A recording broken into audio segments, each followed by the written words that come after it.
মানব ধর্ষণ ও খুনের ঘটনার প্রতিবাদে ও ঝাড়গ্রামে অন্তঃসত্ত্বা হাতিকে গরম রড দিয়ে হত্যা করার প্রতিবাদে পথে নামলো বাগনানের ছাত্র যুবরা।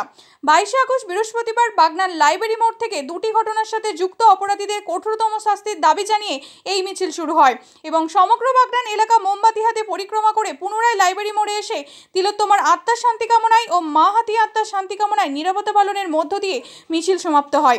এই দিনের মিছিলে কয়েক হাজার ছাত্রছাত্রী ছাড়াও তাদের অভিভাবক ও শুভবুদ্ধি সম্পন্ন মানুষ স্বতঃস্ফূর্তভাবে অংশগ্রহণ করেন। শুভ নামে জাগে তব শুভ আশিস মাগে গাহে তব জয় গাথা জনগণ মঙ্গলদায়ক জয় হে ভারত ভাগ্য বিধাতা জয় হে। আজকে আমরা বাগনান স্টুডেন্ট কমিউনিটির পক্ষ থেকে আরজি করে ঘটে যাওয়া নারকীয় ঘটনার বিরুদ্ধে এবং ঝাড়গ্রামে মা হাতির উপর যেভাবে অত্যাচার করা হয়েছে তার বিরুদ্ধে একটি প্রতিবাদ মিছিল সংগঠন করেছিলাম। সেই মিছিল সম্পূর্ণভাবে সাকসেসফুল হয়েছে। আজকে সকলকে ধন্যবাদ আমাদের সঙ্গে পথ চলার জন্যে, একসাথে আওয়াজ মেলানোর জন্যে। আমরা চাই অপরাধকারীদের গুরু থেকে গুরুতর শাস্তি হোক।